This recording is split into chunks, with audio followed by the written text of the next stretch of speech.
नमस्कार बंधुओं। आज मैं एक नया वीडियो लेकर उपस्थित हूँ जिसमें टीचिंग्स ऑफ भगवान महावीर एंड जैनिज्म यानी जैन धर्म और भगवान महावीर की शिक्षाएं। इसका पार्ट 2 लेकर के उपस्थित हूँ। पार्ट 1 में मैंने आपको बताया था भगवान महावीर के जीवन के बारे में, जिसमें उनके जन्म से लेकर के निर्वाण तक जो घटनाएं घटित हुई थी उनके बारे में मैंने आपसे बात की थी। तो आज के इस वीडियो में खास तौर से जैन धर्म के सिद्धांतों और भगवान महावीर की शिक्षाओं के बारे में बात करेंगे। तो इससे पहले कि हम लोग वीडियो शुरू करें, आप हमारे चैनल को अगर अभी तक आपने सब्सक्राइब नहीं किया है तो सब्सक्राइब कर लीजिए, लाइक कर लीजिए और शेयर कर लीजिए। तो आइए वीडियो शुरू करते हैं। यहाँ पर देखिए जैन धर्म के सिद्धांत एवं भगवान महावीर की शिक्षाएं, ये मैंने डाला हुआ है। भगवान महावीर जो है उन्होंने 30 वर्ष तक जैन मत का प्रचार किया था। उनके शिष्य गणधर कहलाए थे। जो उनके शिष्य थे उनको गणधर कहते थे। अब इनके जो प्रमुख सिद्धांत थे, जो शिक्षाएं इन्होंने दी, जो कि जैन धर्म के सिद्धांतों के रूप में प्रचारित हुई, वो क्या थे? सबसे पहले देखें पंच महाव्रत। भगवान महावीर ने पंच महाव्रत की बात कही थी।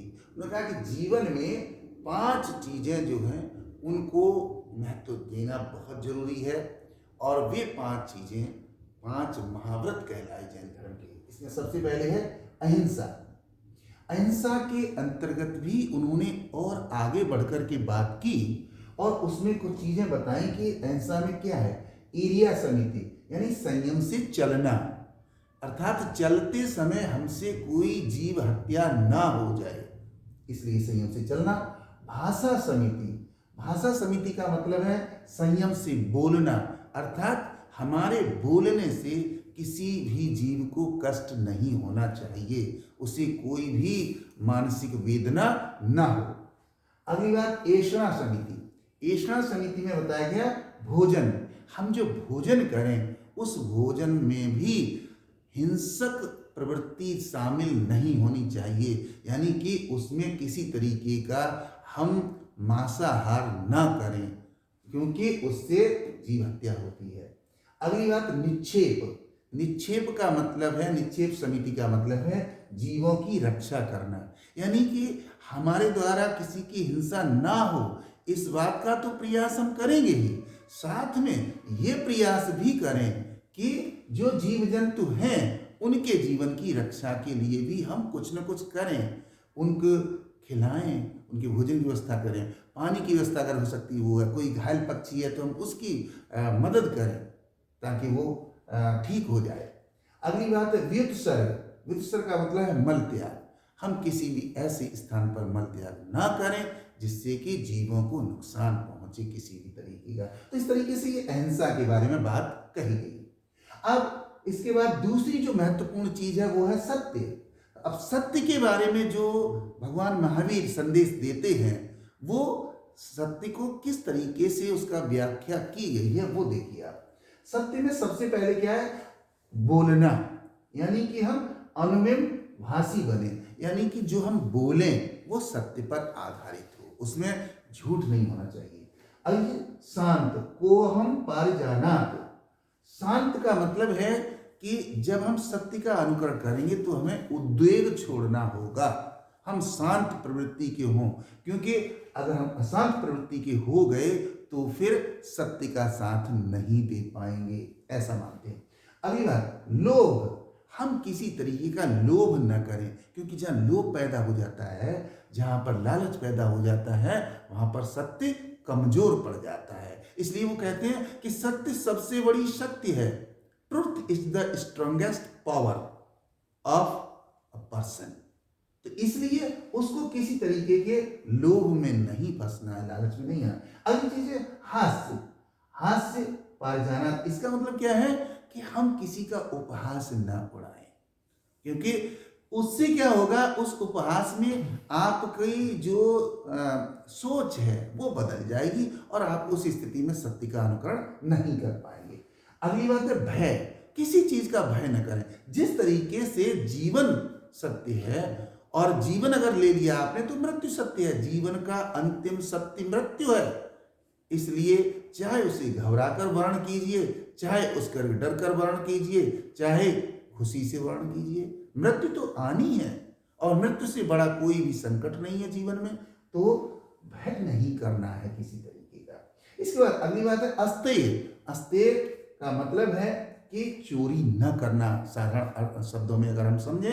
अब वो इसकी भी व्याख्या करते कहते हैं वस्तु के लिए अनुमति नहीं है कोई भी कि किसी की वस्तु को हाथ लगाया जाए। इसके बाद प्रवेश, यानी आस्ते का मतलब है कि जहां पर प्रवेश निषिद्ध है वहां पर हमें प्रवेश नहीं करना, वो भी एक तरीके का अपराध है इन जैन धर्म के अनुसार। अन्न ग्रहण, इसी तरीके से हम कहीं हमें भूख लगी और हम अगर चुरा कर भोजन करते हैं तो वो भी जैन धर्म के अनुसार, भगवान महावीर के अनुसार मान्य नहीं है। अगली बात निवास, निवास नहीं करना है कि अनाधिकृत जगह पर या किसी के घर में या किसी भी स्थान पर जबरदस्ती आवास नहीं करना है। इसके बाद उपयोग, किसी भी वस्तु का उपयोग भी आपको बिना अनुमति के नहीं करना चाहिए। अपरिग्रह, इसके बाद अपरिग्रह के बारे में बात करते हैं कि इसमें अनासक्ति, हम आसक्ति नहीं होनी चाहिए किसी भी चीज में बहुत ज्यादा। असंचय, संचय बहुत ज्यादा न करें, धन इकट्ठा न करें, ये संचय कर लें वो कर लें, वो ठीक नहीं है। निर्मोह, बहुत ज्यादा मोह न करें, आकर्षण नहीं होना चाहिए। संपत्ति एकत्रित न करना, यानी जो धन संपत्ति है, जो लोग हैं, उनसे बहुत ज्यादा आकर्षण नहीं होना चाहिए। अगली चीज ब्रह्मचर्य। ब्रह्मचर्य के बारे में कहते हैं कि किसी स्त्री से बात न करना। देखिए यहाँ पर थोड़ी जटिलता आ गई है धर्म के अंदर और शिक्षा के अंदर, वो किसी स्त्री से बात तक करने के लिए मना कर रहे हैं, तो थोड़ी सी कठोरता है, जटिलता है। स्त्री को न देखना, स्त्री पर कुदृष्टि न डालें, उसको न देखें। अगली बात संसर्ग के बारे में ना सोचें, स्त्री के साथ संसर्ग के बारे में सोचना गुनाह है इनके अनुसार। सदाचारी जीवन व्यतीत करें और अकेली स्त्री के घर पर ना जाना, यानी कि ब्रह्मचर्य के बारे में वो ये 3-4 बातें बताते हैं भगवान महावीर कि इस तरीके से ब्रह्मचर्य का पालन करना चाहिए। अब आगे चलती है, अगली बात है त्रिरत्न। पंच महाव्रत की बात हो गई जिसमें 5 चीजें महत्वपूर्ण बताई भगवान महावीर ने। अब इसमें त्रिरत्न में वो 3 महत्वपूर्ण चीजें बता रहे हैं। सबसे पहली सम्यक दर्शन, अर्थात यथार्थ के प्रति श्रद्धा, यानी जो आपका दर्शन है वो सम्यक होना चाहिए, समुचित होना चाहिए। और समुचित में वो क्या कहते हैं कि आदर्शवादी नहीं होना चाहिए बहुत ज्यादा व्यक्ति को। क्या होना चाहिए? जो यथार्थ है, जो रियलिटी है, जो संसार का सत्य है, उसको स्वीकार करें, यथार्थ को। अगली बात सम्यक ज्ञान, ऐसी चीजों को ग्रहण करें ज्ञान के रूप में जो उचित हैं, सम्यक हैं।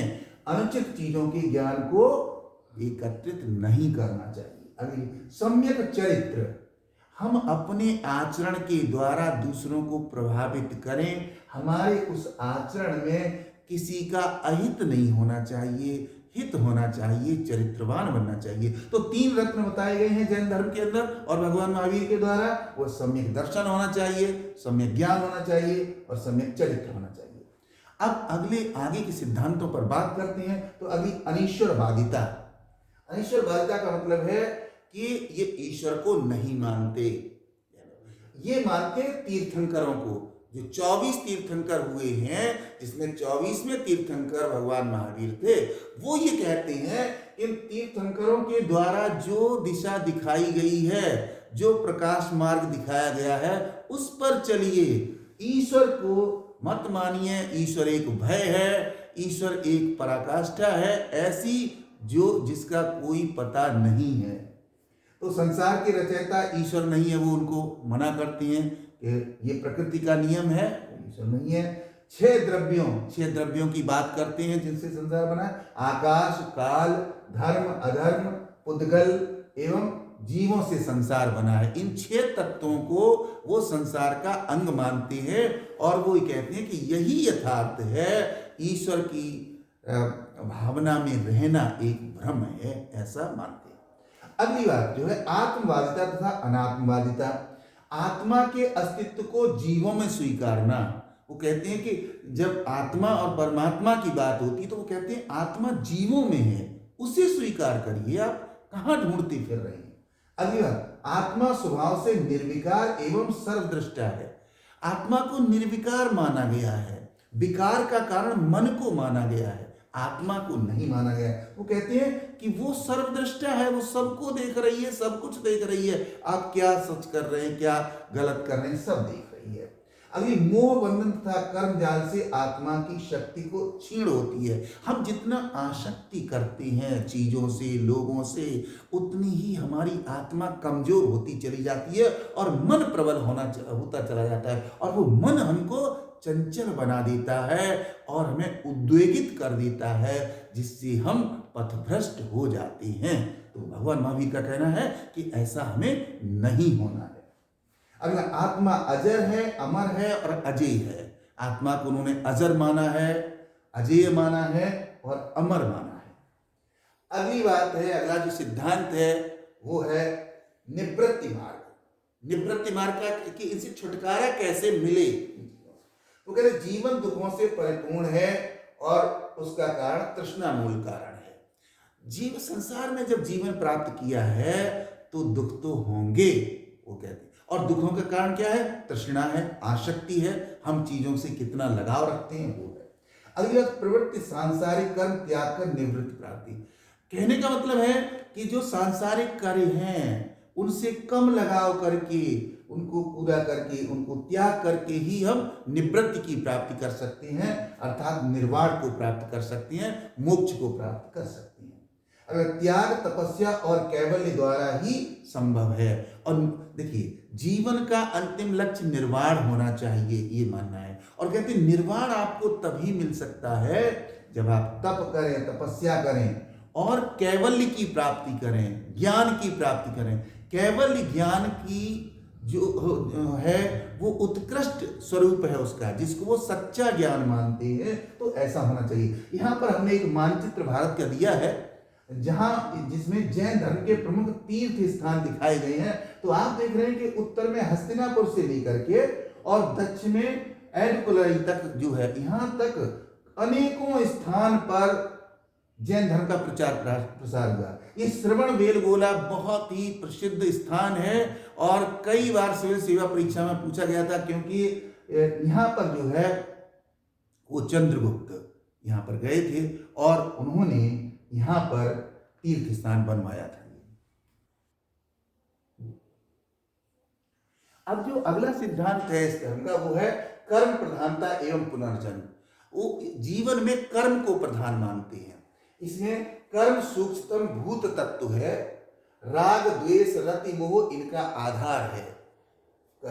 कर्म का पुनर्जन्म से संबंध है, अर्थात ये लोग ईश्वर को नहीं मानते हैं जैन धर्म में, लेकिन पुनर्जन्म को मानते हैं और उस पुनर्जन्म का आधार मानते हैं कर्म। यदि हम अच्छे कर्म करेंगे तो हमें अगला जन्म अच्छे रूप में मिलेगा, ऐसा मानते हैं।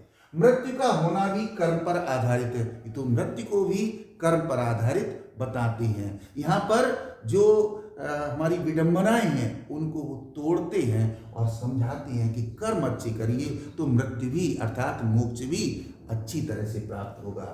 अष्ट कर्मों का उल्लेख मिलता है। अब ये 8 कामों की बात करते हैं। ज्ञान वर्णीय कार्य, आत्मा के ज्ञान पर आच्छादित होने चाहिए। मोहनीय, मोह में डालने वाला। वेदनीय, कष्ट देने वाला कर्म। नाम कर्म, परिस्थिति जन्य कर्म, जो परिस्थिति जैसी उत्पन्न होती वैसा काम करते हैं। गोत्र कर्म, आनुवांशिक प्रतिष्ठा कर्म, कुछ काम ऐसे होते हैं जो आनुवांशिक होते हैं, पिता ने किया, दादा ने किया, उन्होंने किया, वो आगे चले जाते हैं। अंतराय कर्म, ये सत्कर्मों में बाधा उत्पन्न करते हैं।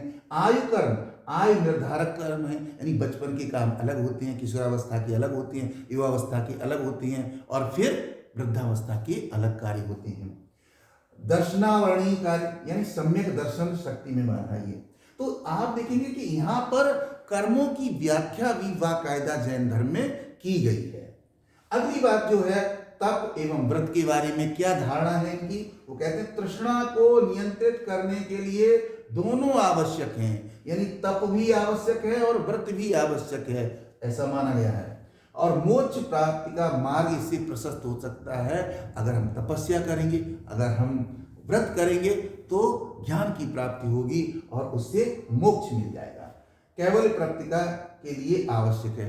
वो कहते हैं कैवल्य प्राप्त, कैवल्य का मतलब है सच्चा ज्ञान। सच्चा ज्ञान तभी मिल सकता है जब हम तप और व्रत को करें। इसको दूसरे शब्दों में अगर हम देखें तो इसका मतलब है लगन और मेहनत है और अनुशासित जीवन व्यतीत करना है, जो कि भगवान महावीर के द्वारा बहुत जरूरी बताया गया है। अगला जो सिद्धांत है वो निर्वाण, मोक्ष, मोक्ष का सिद्धांत है। जीवन का अंतिम लक्ष्य मोक्ष होता है, इसलिए जीवन को पहले से ही उस रास्ते पर ले जाएं हम जिससे कि मोक्ष प्राप्ति हो सके। तो इसलिए क्या करना है हमको, दुष्कर्मों का नाश करके ही संभव है। मोक्ष कब मिलेगा आपको, जब हम दुष्कर्मों से दूर रहें, सत्कर्मों की ओर आगे बढ़ें, और अगर जीवन में हमसे कुछ गलतियां हो भी गई हैं तो उसका प्रायश्चित करें। इसके लिए त्रिरत्न आवश्यक है। वो कहते हैं इसके लिए त्रिरत्न जो बता चुके हैं आपको, सम्यक दर्शन, सम्यक ज्ञान और सम्यक चरित्र, ये 3 चीजें बहुत जरूरी हैं। इन पर चलकर ही हम मोक्ष को प्राप्त कर सकते हैं। अब यहां पर हमने दिया है कि जैन धर्म के कुछ संप्रदाय हैं। इन संप्रदाय में महावीर स्वामी की मृत्यु के पश्चात लगभग 2 शताब्दियों तक जैन अनुयायी संगठित रहे, लेकिन मौर्य काल में जैन 2 संप्रदायों में बट गया। इनमें विभक्त जो संप्रदाय जो 2 बने खास तौर से, वो दिगंबर संप्रदाय और श्वेतांबर संप्रदाय कहलाए। अब दिगंबर संप्रदाय जो था ये कट्टरपंथी जैन लोगों का एक अलग संप्रदाय बन गया। इस संप्रदाय के जो अनुयायी थे वो जैन धर्म के नियमों का बहुत कठोरता से पालन करते थे, और ये लोग वस्त्र धारण नहीं करते थे, नग्नावस्था में रहते थे। इसीलिए इस संप्रदाय को दिगंबर संप्रदाय कहा गया है। दूसरा था श्वेतांबर संप्रदाय। इस संप्रदाय के लोग नियमों को थोड़ा सा सरल कर लेते थे, और सरल करके उसमें कुछ सांसारिकता भी जोड़ लेते थे, तब उस नियम को वो अपनाते थे। इसलिए इसको श्वेतांबर कहा गया। और ये नग्नावस्था में नहीं रहते थे। ये जो जैन मुनि इत्यादि होते थे वो श्वेत वस्त्र धारण करते थे, इसलिए इसको श्वेतांबर संप्रदाय कहा गया है। अब आगे बात करते हैं तो जो अगले सिद्धांत है उसमें 18 पाप, जैन धर्म के अनुसार, भगवान महावीर के अनुसार 18 तरीके के पाप बताए गए हैं कि जो हम करते हैं जीवन में जानकर या अनजान। ये क्या है, अभिमान करना पाप है, हिंसा करना पाप है, कलह या झगड़ा करना पाप है, क्रोध करना पाप है, झूठ बोलना पाप है, परिग्रह पाप है, राग में लिप्त होना पाप है, किसी पर दोषारोपण करना पाप है, रति, रति का मतलब प्रेम एक तरीके, माया मोह में फंसना, लोभ लालच करना, चोरी करना, असंयम, संयम न दिखाना, छल करना, निंदा करना दूसरे की, मिथ्या दर्शन करना, झूठी जगहों पर जाना, अनुचित जगहों पर जाना, और चुगली करना और द्वेष करना। तो ये 18 तरीके के दोष बताए गए हैं जीवन के, जिनको पाप के रूप में स्वीकार किया जाता है जैन धर्म में। इसके बाद अगली जो जैन धर्म की विचारधारा है, भगवान महावीर की विचारधारा, वो है वेदों में अविश्वास। ये जिस तरीके से भगवान बुद्ध वेदों में विश्वास नहीं रखते हैं, उसी तरीके से भगवान महावीर भी नहीं रखते। वेदों ने कुरीतियों को जन्म दिया, इसलिए नहीं रखते थे। वो कहते हैं वेद जो है वो कुरीति को जन्म देने वाले हैं, इसलिए उसमें विश्वास नहीं करना चाहिए। समाज में भेदभाव और बिखराव पैदा करते हैं वेद, क्योंकि वहां श्रेणीकरण कर दिया गया समाज का, ये ऊंचा है, ये उससे नीचा, ये उससे नीचा, ये सबसे नीचा, जिसको कि जैन धर्म स्वीकार नहीं करता है। अगली बात, यज्ञ और बलि प्रथा का घोर विरोध करते हैं। यज्ञ और बलि प्रथा जो कि वेदों का प्रमुख आधार है, जैन धर्म में उसकी आलोचना की गई है कि ये बिल्कुल भी उचित नहीं है। अगली बात, वेदों का ज्ञान अनुकरणीय नहीं है। वेदों में जो ज्ञान दिया गया है उसमें कहीं न कहीं आदर्शवादिता इतनी ज्यादा है कि वो यथार्थवादिता से अलग हो गया है, और जिसमें जीवन कष्ट में हो जा रहा है, समाज कष्ट में हो जा रहा है, इसलिए इसको स्वीकार नहीं किया जा सकता, अनुकरणीय नहीं माना जा सकता। अगली जो और कुछ शिक्षाएं हैं थोड़ी सी, उनके बारे में बात करेंगे। तो सभी व्यक्ति समान हैं, उनमें प्रेम होना चाहिए, ये बात मानी गई है। गुण व्रतों का जीवन में पालन करना चाहिए। पाप मुक्ति हेतु चिंतन आवश्यक है, जैन धर्म में कहा गया है कि चिंतन करिए कि ईश्वर ने आपको जन्म मिला है, और तीर्थंकरों की बात को मानते हुए मोक्ष प्राप्त करिए। अगला है तीर्थंकरों की उपासना करनी चाहिए, वही बात मैं बता चुका हूं। उपवास एवं व्रत रखने चाहिए। यहाँ उपवास को जहां भगवान बुद्ध नहीं मानते वहां पर जैन धर्म में माना गया है। जीव और अजीव के संपर्क से ऊर्जा का निर्माण होता है। वो कहते हैं कि ऊर्जा का निर्माण जो है वो जीव और अजीव के संपर्क से होता है, ये बात कही है। अब इसमें बताते हैं कि ये तो जैन धर्म के प्रमुख सिद्धांत थे। अब इन सिद्धांतों का प्रचार करने के लिए, इन सिद्धांतों पर विचार करने के लिए इनकी सभाएं भी होती थी, जिनके बारे में हम संक्षेप में बात करेंगे। तो जैन सभाएं होती थी, इनका समय समय पर जो है वो आयोजन किया गया है। तो यहाँ पर हमने कुछ जैन संगीतियाँ लिखी हैं, दो प्रमुख रूप से हुई थी। इसमें प्रथम जो जैन संगीत थी वो 300 ईस्वी पूर्व स्थूलभद्र की अध्यक्षता में हुई थी और पाटलिपुत्र नामक स्थान पर की गई थी। इस संगीत में बिखरे हुए एवं लुप्त जैन ग्रंथों का संकलन किया गया था, संचय किया गया था और उनको फिर से प्रकाशित किया गया था, फिर से बताया गया था, और ये चंद्रगुप्त के समय में हुई थी। दूसरी जैन संगीत का आयोजन 512 ईस्वी में गुजरात राज्य में बल्लभी में हुआ था। उसमें बल्लभी राज्य होता था, गुजरात नहीं था उस समय, तो बल्लभी राज्य में हुआ था। इस संगीत की अध्यक्षता देवरिद्धि गणी ने की थी। देवरिद्धि गणी बहुत बड़े विद्वान थे, उनके द्वारा की गई थी। इस संगीत का आयोजन जो है जैन ग्रंथों के पवित्र मूल पाठों को इकट्ठा करके और उन्हें पुस्तक का रूप दिया गया था। तो ये दोनों की दोनों जैन संगीतियां बहुत ही महत्वपूर्ण थी, जिनमें एकत्रित होकर के बहुत से विद्वानों ने काम किया और जो परंपराएं थी, जो जैन धर्म के सिद्धांत थे, उनको पुस्तकों के रूप में संकलित किया। अब यहाँ कुछ महत्वपूर्ण बिंदु हमने दिए हैं, जल्दी से बात करते हैं कि स्यादवाद की विचारधारा उदार सामंजस्यपूर्ण है। ये इसका दृष्टिकोण जो है वो सर्वहित पर आधारित है। जैन धर्म का जो दृष्टिकोण है वो सर्वहित पर आधारित है। अहिंसा का व्यापक प्रतिपादन किया गया है। राजनीतिक विचारधारा में उग्रता के स्थान पर शांति प्रियता और कल्याण की भावना होनी चाहिए, ऐसा मानना है। समाज में निर्धनों के प्रति करुणा और दया भाव रखना चाहिए। स्त्रियों के प्रति दृष्टिकोण में परिवर्तन करना चाहिए, उनके प्रति ज्यादा आसक्ति नहीं होनी चाहिए। ब्राह्मण धर्म की कुरीतियों इन्होंने उजागर की और ये बताया कि ब्राह्मण धर्म में सुधार की बहुत गुंजाइश है, क्योंकि उसमें बहुत सारी कुरीतियां हैं। साहित्य की दृष्टि से जैन सभाओं में संकलन किया गया, जैन साहित्य तैयार किया गया। मूल जैन ग्रंथों में 12 अंग, 11 उपांग, 10 पैन, 4 मूल सूक्त, 1 नंदी सूक्त और 6 सूक्त, ये सभी प्राकृत भाषा में लिखे गए। जहां पर बौद्ध धर्म के ग्रंथ पाली भाषा में लिखे गए हैं, वहीं पर जैन धर्म के ग्रंथ प्राकृत भाषा में लिखे गए हैं। प्रचार के लिए जो जैन ऋषि मुनि थे वो तमिल, तेलुगु, कन्नड़ भाषाओं में भी ये पुस्तकें लिखी गई हैं, जो जिससे कि उन क्षेत्रों में भी जा सके और वहां पर विद्वान लोग गए और इनका प्रचार प्रसार किया। गुप्त काल में जैन ग्रंथ संस्कृत में भी लिखे गए, क्योंकि गुप्त काल की जो मूल भाषा थी वो संस्कृत थी। संस्कृत दरबारी कवि हुआ करते, इसलिए बहुत सारी पुस्तकें जो है जैन धर्म की वो संस्कृत ग्रंथ में भी, संस्कृत के रूप में भी मिलती हैं। राजगृह, पावापुरी, पार्श्वनाथ पर्वत, सौराष्ट्र, दिलवाड़ा आदि ये प्रमुख तीर्थ स्थल है जैन धर्म के, जहां पर जाकर के जैन धर्म से संबंधित और जानकारी भी ली जा सकती है।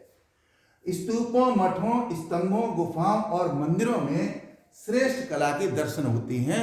बहुत सारे ऐसे स्थान हैं जहां पर जैन धर्म के स्तूप बने हुए हैं, मठ बने हुए हैं, मंदिर बने हुए हैं, जहां पर उस समय की कला के दर्शन होते हैं। ईसा पूर्व 2री सदी में हाथी गुम्फा नामक गुफा में जैन कलाकृतियों के दर्शन होते हैं। तो यहाँ पर ये जैन धर्म की एक विस्तृत जानकारी मैंने आप तक पहुंचाई है। यहाँ पर हमने जैन धर्म के 24 तीर्थंकर के नाम लिखे हुए हैं, जिनके बारे में हमें बहुत सारी जानकारी अलग अलग मिलती है, जो किसी नेक्स्ट वीडियो में हम आप तक पहुंचाएंगे। यहाँ देख रहे हैं आप, पहले जो तीर्थंकर थे ऋषभदेव जी थे और अंतिम तीर्थंकर 24वें तीर्थंकर के रूप में महावीर स्वामी जी थे। तो इस तरीके से ये वीडियो मैंने आप तक पहुंचाया, जिसमें जैन धर्म के सिद्धांतों और भगवान महावीर की शिक्षाओं को आप तक पहुंचाने का प्रयास किया गया। उम्मीद करता हूं कि आपको ये वीडियो बहुत अच्छा लगा होगा। अगर अच्छा लगा है तो तुरंत लाइक कर दीजिए, और अभी तक आपने अगर हमारा चैनल सब्सक्राइब नहीं किया है तो सब्सक्राइब जरूर कर लीजिए। क्रमबद्ध तरीके से हमारे इसी तरीके से वीडियो आते रहेंगे और आपको अच्छा ज्ञानार्जन करवाते रहेंगे। तब तक के लिए आपको बहुत सारी शुभकामनाएं। Good luck. Thank you very much.